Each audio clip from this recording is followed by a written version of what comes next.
Hello friends, आपका स्वागत है आपके अपने यूट्यूब चैनल ट्विटर एसआरएस पर। तो जैसा कि आप सभी जान रहे हैं, मैंने पिछले वीडियो में आपको यूनिट 2 के यूनिट 2 में जो सबसे ऊपर जो भी है टीचरों के लिए कैसे मदद कर सकता है आईसीटी, उसके बारे में बताया था। तो उसके आगे अब हम पढ़ेंगे इस वीडियो में। लेकिन इस वीडियो को शुरू करने से पहले मैं आपसे अनुरोध करना चाहता हूँ कि आप इस वीडियो को शुरू से लेकर अंत तक देखिएगा और अपने दोस्तों के साथ इसको शेयर ज़रूर करिए, ताकि उनसे भी जो ये कंटेंट है वो मिस ना हो और वो भी इस सब्जेक्ट को पढ़ सकें, ताकि इस सब्जेक्ट में बहुत सारे बैक आते हैं वो ना आए। ठीक है, तो आप अपने दोस्तों के साथ इसको शेयर कीजिए। तो चलिए हम शुरू करते हैं। हमने पिछले वीडियो में पढ़ चुका था कि आईसीटी में ऑनलाइन क्या क्या ऐसे टूल्स हैं जो टीचर को मदद करते हैं उसके व्यवसाय को आगे बढ़ाने में। यहाँ तक हमने पढ़ लिया था और अब इस वीडियो में हम पढ़ेंगे कंप्यूटर नेटवर्क, जो कि आपके दूसरे चैप्टर में कंप्यूटर नेटवर्क दे रखा है, वो पढ़ लेते हैं। तो इसमें देखिए कंप्यूटर नेटवर्क क्या होता है। सबसे पहले हमारे सामने यही बात आती है कि कंप्यूटर नेटवर्क क्या होता है। तो कंप्यूटर नेटवर्क एक तरह से ये है कि जब कोई दो कंप्यूटर एक दूसरे से किसी तरीके से जोड़े जाएं, चाहे वो केबल के थ्रू हो या किसी अन्य माध्यम के थ्रू, तो वही होता है कंप्यूटर नेटवर्क। देखिए मैंने यहाँ पे क्या लिखा है, देखते हैं वो। देखिए यहाँ पे मैंने इसकी डेफिनेशन लिख रखी है कंप्यूटर नेटवर्क की। जब दो या दो से अधिक कंप्यूटर को एक दूसरे केबल या किसी अन्य माध्यम से जोड़ा जाए तो उसे कंप्यूटर नेटवर्क कहा जाता है। मतलब जो मैंने अभी आपको बताया कि कंप्यूटर नेटवर्क वो होता है जब कोई दो या दो से अधिक कंप्यूटर को किसी केबल के माध्यम से या किसी और भी माध्यम के से एक दूसरे से जोड़ा जाए, तो वही होता है कंप्यूटर नेटवर्क। जैसे आप लोगों ने देख रखा होगा, बैंकों में है चाहे रेलवे स्टेशन पे हैं, वहाँ पे कभी केबल के माध्यम से कभी किसी और माध्यम से दो कंप्यूटर एक दूसरे से जुड़े होते हैं। अगर हमें इस डिटेल पे वही कंप्यूटर शो हो रहा है तो हम चाहें तो दूसरे कंप्यूटर पे भी वही डिटेल देख सकते हैं। तो ये है कंप्यूटर नेटवर्क का फ़ायदा। अब देखिए कंप्यूटर नेटवर्क का उद्देश्य क्या था, तो ये भी जान लेते हैं। इसका उस उद्देश्य उस व्यवस्था से है जिसमें दो या दो से अधिक कंप्यूटर इस प्रकार से जोड़ा जाए कि किसी संचार माध्यम के सहारे एक दूसरे से परस्पर संप्रेषण कर सकें। तो ये वही है जो मैंने अभी आपको बताया। जैसे इसका उद्देश्य है कि जब दो या दो से अधिक कंप्यूटरों को इस तरीके से जोड़ा जाए कि कोई भी चीज़ जो हमें जाननी है, अगर मान लीजिए दो तीन कंप्यूटर एक साथ किसी केबल के थ्रू या कैसे भी जुड़े होंगे, तो हमें अगर ये डिटेल जो है इस कंप्यूटर पे मिल रहा है तो हम चाहेंगे तो वो उस कंप्यूटर पे भी मिल जाएगा। तो इसका उद्देश्य यही है कि जब कंप्यूटर एक दूसरे से कनेक्टेड होंगे तो हमें जो भी डिटेल, जो भी चीज़ हमें चाहिए होगी, जो भी हमारा आवश्यकता होगा, वो इस कंप्यूटर के थ्रू दूसरे कंप्यूटर से भी हमें प्राप्त हो सके। तो इसका उद्देश्य यही था, कंप्यूटर नेटवर्क से जोड़ने का उद्देश्य यही है। इसके आगे देखते हैं कंप्यूटर नेटवर्क के उपयोग और उसके अनुप्रयोग, मतलब user and application of computer network क्या हो सकता है। तो मैंने इसके लिख रखा है, इसके उपयोग और अनुप्रयोग निम्नलिखित हो सकते हैं, जिसमें पहला है सूचनाओं का आदान प्रदान।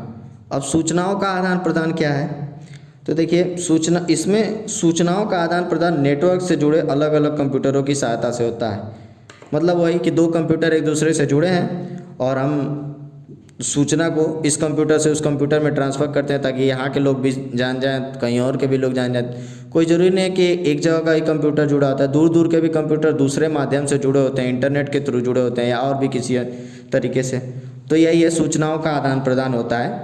उसके बाद दूसरा है संप्रेषण सुविधाएं प्रदान कर रहा, मतलब जो कम्युनिकेशन है वो किस तरीके से होता है इसके द्वारा, मतलब संप्रेषण कैसे होता है वो जानते हैं।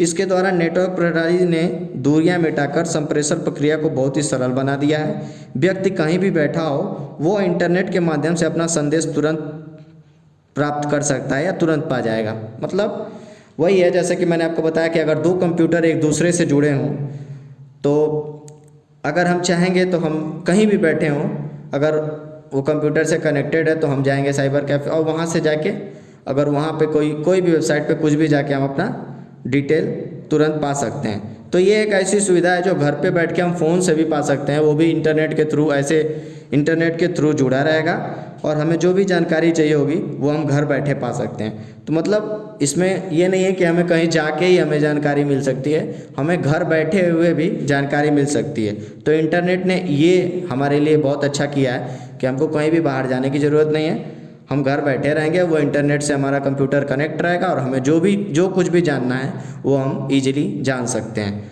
तो संप्रेषण करना आसान हो जाता है, इसीलिए संप्रेषण सुविधाएं प्रदान करना एक इसमें हेडिंग बन जाएगा इसके उपयोग में। फिर देखते हैं अगला क्या होगा। तो तीसरा होगा, देखिए यहाँ पे लिख रखा है मैंने, संसाधनों का उपयोग करना। तो संसाधन का उपयोग कैसे आएगा इसमें, देखिए इसमें क्या हो सकता है तीसरे में जो मैंने लिख रखा है कि इस जो भी संसाधन है, जो भी मतलब टूल्स हैं उसके बारे में, उसको हम कैसे यूज कर सकते हैं। जैसे देखिए नेटवर्क प्रणाली द्वारा किसी भी मूल्यवान उपकरण को परस्पर सहयोग से उपयोग किया जा सकता है, जैसे प्रिंटर, मॉडेम, स्कैनर आदि का प्रयोग करना, इसको नेटवर्क जरा जोड़कर कार्यालय का कार्य करना।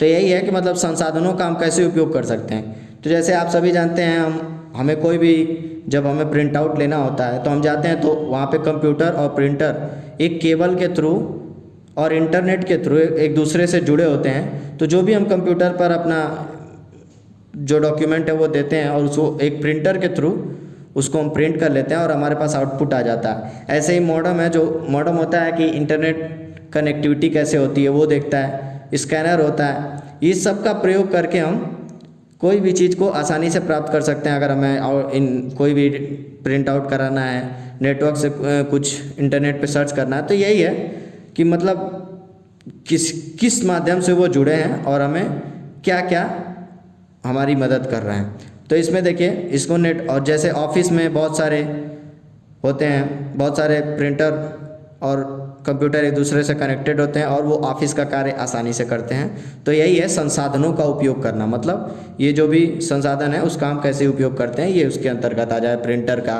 मॉडेम का, कंप्यूटर का, इंटरनेट का कैसे हम उपयोग कर रहे हैं, ये वही चीज़ है। फिर इसके बाद देखिए आता है कंप्यूटर के भाग, मतलब नेटवर्क ऑफ कंप्यूटर, मतलब कंपोनेंट ऑफ नेटवर्क। नेटवर्क के भाग क्या क्या हो सकते हैं, कंपोनेंट ऑफ नेटवर्क, इसके बारे में जानते हैं हम। तो नेटवर्क के भाग में सबसे पहले आ जाएगा आपका, पहला होगा सर्वर। सर्वर आप लोगों ने सुन रखा होगा कि सर्वर नहीं चल रहा है, सर्वर डाउन है। तो ये क्या होता है, तो देखिए इसमें मैंने लिख रखा है, इसके माध्यम से सूचनाओं का आदान प्रदान करते हैं। अतः सर्वर वेबसाइट को होस्ट करता है तथा ब्राउज़र द्वारा भेजी गई रिक्वेस्ट की प्रतिक्रिया में वेब कंटेंट देते हैं। सर्वर में उपयोगकर्ता को विभिन्न सुविधा मिलती है, जैसे फाइलों का अंतरण करना, एक स्थान से दूसरे स्थान पर डेटा भेजना। अब सर्वर क्या है, जैसे कि आप देखते हैं कि हम कोई भी काम कराने जाते हैं तो हमें सुनाई देता है कभी कभी कोई फॉर्म भरना हो तो सर्वर नहीं चल रहा है, उसका साइट नहीं चल रहा है। वो क्या है, तो वो एक तरीके का ऐसा पेज होता है जो हम क्लिक करते हैं और हम उस पर्टिकुलर चीज़ को, तो जब साइट नहीं चलती है, हमें पर्टिकुलर कोई चीज़ जानना हो, कोई फॉर्म भरना हो, तो वही चीज़ है सर्वर। सर्वर काम नहीं कर रहा है, वो सर्वर आ जाता है जो एक पूरा एक तरीके का वेबसाइट होता है जिसमें बहुत सारे पेजेज होते हैं। हम एक पेज से क्लिक करके दूसरे पेज पर जाते हैं, दूसरे पेज से क्लिक करके तीसरे पेज पर चले जाते हैं। और फाइलों का अंतःकरण, मतलब उसमें कई सारे फाइल होते हैं, जो भी हमें दिखाई देता है वो एक तरीके का PDF बना होता है पूरा। और जब हम एक पेज से दूसरे पेज पर जाते हैं तो हमें दूसरा पेज दिखता है और फिर दूसरे से तीसरा दिखता है। तो यही है सर्वर। सर्वर पे मतलब वो होता है कि सूचनाओं का आदान प्रदान हम करते हैं, मतलब कोई भी चीज़ हमें जो फॉर्म भरना हो, एक तरीके का सूचना ही हुआ, हम अपना डिटेल उससे शेयर करते हैं, फिर वो फॉर्म एक्सेप्ट करता है और फिर आगे का प्रोसेस बढ़ता है। तो यही आता है सर्वर। फिर दूसरा क्या होता है, क्लाइंट। अब क्लाइंट क्या होता है, क्लाइंट के बारे में जानिए। तो सर्वर के द्वारा जिस कंप्यूटर को सूचनाएं प्रदान की जाती हैं वही क्लाइंट कहलाता है। इसे वर्क स्टेशन भी कहा जाता है, मतलब हम जो भी सूचना देते हैं वो एक जगह स्टोर होता है और वो स्टोर होकर कहीं तो जाता होगा, तो वो जिस जगह पे जाता है वही क्लाइंट कहलाता है। मतलब सामने वाला जो भी हम फॉर्म भरते हैं, जो डिटेल हमारा सेव होता है, तो वो एक क्लाइंट के पास सेव होता है, तो वही चीज़ क्लाइंट है। तो इसे हम वर्क स्टेशन भी कहते हैं, मतलब जहाँ से कार्य शुरू हो रहा है, जहाँ से कार्य मैनेज हो रहा है, वही हो जाता है वर्क स्टेशन, वही हो जाता है क्लाइंट। मतलब जहाँ पे कार्य आपने जो भी फॉर्म भरा, डिटेल दिया, वो एक जगह सेव हो गया। अब वो किसी के अंडर तो होगा, जहाँ फिर इसके आगे आपका काम किया जाएगा उस चीज़ पे, तो वही हो गया एक वर्क स्टेशन या क्लाइंट। उसके बाद देखते हैं तीसरा क्या है। तीसरा है मॉडम। देखिए यहाँ पे मॉडम, ये एम छूट गया, मॉडम। तो मॉडम क्या है, यह एक ऐसा उपकरण है जिसे कंप्यूटर के साथ जोड़कर निकट या दूरवर्ती क्षेत्रों में सूचनाओं का आदान प्रदान करने के लिए उपयोग किया जाता है। मॉडम एक तरीके से ये कह सकते हैं कि इंटरनेट कनेक्टिविटी के लिए यूज किया जाता है। तो ये एक ऐसा कंप्यूटर है जो मतलब नज़दीक हो या दूर हो, सूचनाओं का आदान प्रदान कराता है। तो ये एक तरीके से इंटरनेट कनेक्शन का काम करता है, वही चीज़ मॉडम होता है। ये भी नेटवर्क के भाग में आता है। इसके बाद देखते हैं इसके बाद इसमें क्या है। इसके बाद इसमें चौथा है राउटर्स। अब राउटर्स क्या है, तो राउटर है, इसका डेफिनेशन देख लेते हैं क्या है। यह एक तरीके का हार्डवेयर डिवाइस होता है। मैं आपको बताना चाहता हूँ, राउटर जो है जिसको आप टच कर सकते हैं, फील कर सकते हैं, या उस तरीके का डिवाइस होता है। अब ये होता क्या है, देखिए यहाँ पे मैंने लिख रखा है, यह एक प्रकार का हार्डवेयर डिवाइस है जो डेटा को कंप्यूटर नेटवर्क को भेजता है। यह वायर्ड या वायरलेस दोनों प्रकार का हो सकता है। तो मतलब यही है कि ये जो राउटर होता है एक तरीके का हार्डवेयर डिवाइस होता है। तो और इसके द्वारा ही हम कंप्यूटर नेटवर्क मतलब जहाँ भी हमें डेटा, जो भी डेटा भेजना होता है, जो भी सूचना भेजनी होती है, वो हम राउटर के थ्रू ही भेजते हैं। वो एक राउटर होता है जिसके थ्रू भेजा जाता है, मतलब एक तरीके का कम्युनिकेशन साधन है ये। और यह वायर्ड या वायरलेस, मतलब ये वायर टाइप का भी होता है और बिना वायर का भी होता है। तो दोनों प्रकार का ये हो सकता है। और सबसे बड़ी बात कि जो राउटर्स होते हैं वो पासवर्ड प्रोटेक्टेड भी होते हैं कि दूसरा कोई यूज ना कर सके, तो इसमें पासवर्ड का भी प्रयोग किया जाता है। तो राउटर एक तरीके का ऐसा साधन है जिसके द्वारा सूचनाओं को, जिसके द्वारा डेटा को कंप्यूटर नेटवर्क तक भेजा जाता है। वो वायरलेस भी हो सकता है और वायर वाला भी हो सकता है, मतलब बिना वायर के भी और वायर के भी। उसके बाद देखते हैं इसमें पांचवा क्या आता है। तो जो नेटवर्क के भाग हैं उसमें पांचवा आता है चैनल। अब ये चैनल क्या है, यह एक पथ की तरह कार्य करता है। मतलब जो पथ, मतलब आप जानते होंगे रास्ता, यह एक तरीके का जो चैनल होता है, कोई भी चैनल हो, जैसे ये यही चैनल है, एक यूट्यूब चैनल आप देख रहे हैं, तो ये एक तरीके का ऐसा मतलब रास्ता है जो मैं आपको पढ़ा रहा हूँ और वो आप तक पहुँचा रहा है। यह एक तरीके का रास्ता है जो आप तक पहुंचा रहा है। वैसे ही चैनल होता है, यह एक तरीके का पथ का कार्य करता है क्लाइंट और सर्वर के मध्य। मतलब जैसे क्लाइंट मैंने आपको बताया जो वो होता है जहां हम सारा डेटा भेजते हैं, जो एक जगह स्टोर होता है, वो क्लाइंट हो गया। और सर्वर वो होता है जिसके द्वारा हम डेटा भेजते हैं, जहां हम अपना अगर फॉर्म फिल कर रहे हैं तो वो सर्वर हो गया जहाँ फॉर्म फिल कर रहे हैं। और जहाँ ये सब फॉर्म स्टोर होते हैं, जहाँ रखे जाते हैं वेब स्टेशन, वो एक क्लाइंट होता है। तो इन दोनों के मध्य एक चैनल होता है, चैनल होता है जिसके थ्रू सारा डिटेल, सारा डेटा जाता है। मतलब कोई भी जगह अगर कुछ भेजना है तो कोई किसी तो कम्युनिकेशन के थ्रू जा रहा होगा, वो कोई तो कम्युनिकेशन हो रहा होगा, तो वही चीज़ है चैनल। इसके बाद देखिए यहाँ पे लिख रखा है मैंने, दूसरा नाम भी होता है, कहीं आप चैनल बस कुछ और नाम पूछ दे तो आप परेशान हो जाए। इसे नेटवर्क सर्किट के भी नाम से जाना जाता है। तो चैनल को हम नेटवर्क सर्किट भी कह सकते हैं। तो ये चीज़ आप लोग ध्यान रखिएगा, चैनल नहीं नेटवर्क सर्किट भी एग्जाम में पूछ सकता है। तो इसके बाद क्या होता है, इसके बाद हमारा आता है इस चैप्टर में नेटवर्क के प्रकार, मतलब टाइप ऑफ नेटवर्क। नेटवर्क कितने प्रकार के होते हैं, तो नेटवर्क जान लीजिए 3 प्रकार के होते हैं। आप लोगों ने सुन रखा होगा, नहीं सुन रखा है तो मैं बता देता हूँ। एक होता है लैन, दूसरा है वैन और तीसरा है मैन। तो लैन, मैन, वैन, ये 3 चीज़ें हो गया। अब ये तीनों क्या है, देखिए मैंने पहले लिख रखा है। लैन क्या है, तो लैन होता है लोकल एरिया नेटवर्क। आपको मतलब लोकल एरिया नेटवर्क मतलब लोकल में ये काम करेगा। मतलब एक तरीके के आप इसको मान सकते हैं, ये पर्टिकुलर बिल्डिंग में या पर्टिकुलर स्कूल में, कैंपस में, कॉलेज कैंपस में ये काम करता है। अब ये क्या है, तो देखिए यहाँ पे मैंने लिख रखा, इस नेटवर्क में कुछ कंप्यूटर केबल द्वारा एक दूसरे से एक सीमित स्थान तक जुड़े होते हैं। इसकी सीमा 1 मीटर से 1 किलोमीटर तक हो सकती है। इसका प्रयोग स्कूल, कॉलेज, कैंपस या कंप्यूटर लैब में होता है। तो जैसे लैन वो है जो कंप्यूटर के थ्रू किसी केबल के कंप्यूटर से किसी केबल के थ्रू जुड़ा होता है और इसकी एक सीमा होती है। मतलब ये बहुत बड़े प्लेटफॉर्म पे काम नहीं कर सकता। जैसे ये एक पर्टिकुलर रूम, मतलब पर्टिकुलर बिल्डिंग के लिए हो सकता है या पर्टिकुलर स्कूल के लिए, कॉलेज के लिए, मतलब स्कूल के कैंपस में जैसे एक तरीके का वाईफाई जैसे काम करता है, उसका एक लिमिट रेंज होता है। तो इसका रेंज जो लैन नेटवर्क होते हैं, इनका रेंज होता है 1 किलोमीटर तक, बहुत बहुत केसों में 5 किलोमीटर तक होता है, इससे ज़्यादा नहीं होता। तो ये लैन वो नेटवर्क है, मतलब लोकल एरिया नेटवर्क, मतलब नज़दीक में ये अपना नेटवर्क के थ्रू कनेक्ट होते हैं, केबल के थ्रू, और नेट चलाने का काम, या जैसे स्कूल में वाईफाई हो गया, कॉलेज कैंपस, इन सब जगहों पे इसका यूज किया जाता है। तो लैन नेटवर्क हो गया। दूसरा है मैन। आप मैन सुनते ही आपको याद आना चाहिए कि मेट्रोपॉलिटन एरिया नेटवर्क इसका पूरा नाम होगा। एम से मेट्रोपॉलिटन और एन का मतलब एरिया नेटवर्क, इसका फुल फॉर्म हो जाएगा। अब ये क्या है, तो ये लैन की अपेक्षा थोड़ा बड़ा होता है, मतलब ये कह सकते हैं जैसे लैन जो है वो कॉलेज कैंपस में या स्कूल में काम करता है, तो ये थोड़ा और बड़ा होगा, और बड़ा होकर मतलब महानगरों में काम करेगा। जैसे मेट्रोपॉलिटन सिटी आप जानते होंगे, दिल्ली है, मुंबई है, कोलकाता है, बेंगलोर, चेन्नई, ये उन सब जगहों पे मतलब पूरे एरिया को कवर करता है जैसे, तो ये मैन नेटवर्क हो जाएगा। जैसे अगर दिल्ली है तो वहाँ पे अगर पूरे एरिया को, दिल्ली के पूरे एरिया को ये कवर कर सकता है, मतलब ये लैन से बड़ा होता है। इवन महानगरों में यूज किया जाता है।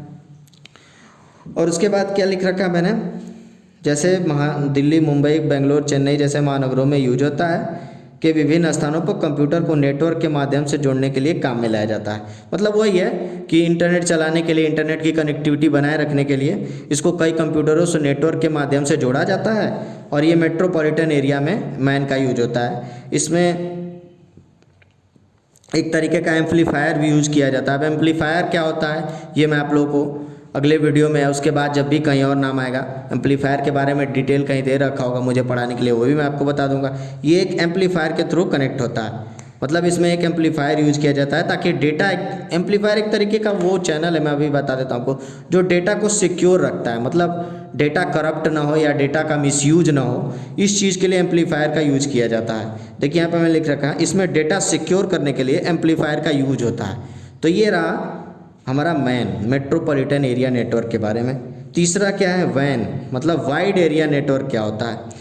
वैन का पूरा full form wide area network. इसके अंतर्गत पूरे देश या पूरे महाद्वीप आ सकते हैं। इस नेटवर्क में विभिन्न कंप्यूटरों को जोड़ने के लिए टेलीफोन लाइन, माइक्रोवेव तथा उपग्रह संचारों का प्रयोग किया जाता है। मतलब वैन ऐसा होता है जो पूरा वाइड एरिया कवर करता है, मतलब जैसे पूरे शहर को, किसी देश को, पूरे महाद्वीप को जोड़ सकता है एक दूसरे से, मतलब एक दूसरे से कनेक्ट कर सकता है, ऐसा इसका नेटवर्किंग सिस्टम होता है। और इसको मतलब कैसे कनेक्ट किया जाता है, जैसे आप देखते हैं अंडरग्राउंड टेलीफोन लाइन बिछे हुए हैं, फिर माइक्रोवेव, चाहे सैटेलाइट की में वैन नेटवर्क का यूज किया जाता है। तो ये है वाइड एरिया नेटवर्क। तो ये हो गया कुछ कंप्यूटर नेटवर्क के प्रकार जो कि मैंने आपको बता दिए, और मैंने आपको बता दिया पहले नेटवर्क, कंप्यूटर नेटवर्क क्या होता है, फिर उसके भाग क्या होते हैं और उसके प्रकार क्या होते हैं, ये सब चीज़ें मैंने आपको बता दिया है। तो अब ये वीडियो लंबा होगा, और भी लंबा हो जाएगा तो फिर ज़्यादा अच्छा नहीं हो, आप बोर हो जाएंगे, इस वजह से इसको यहीं तक रखते हैं। इसके बाद इसके आगे जो आपका चैप्टर में है वो हम इसके बाद पढ़ लेंगे। तो ये रहा आपका इस यूनिट का दूसरा पार्ट जो कि मैंने आपको बता दिया। अगर आपको ये वीडियो अच्छा लगा हो, कुछ पूछना हो तो आप कमेंट कर सकते हैं, वरना आपको वीडियो अच्छा लगा हो तो आप इसको लाइक कीजिए, अपने दोस्तों के साथ जितना हो सके उतना शेयर कीजिए, और अगर आप हमारे चैनल को सब्सक्राइब कीजिए। और अगर आप वीडियो पहली बार देख रहे हैं तो आप प्लेलिस्ट, कंप्यूटर का प्लेलिस्ट में जाके और पूरा पहला चैप्टर देखिए, फिर इसके पहले एक वीडियो है वो देखिए, और फिर इसको देखिए, तो आपको ज़्यादा बेहतर समझ में आएगा। चलिए दोस्तों, धन्यवाद।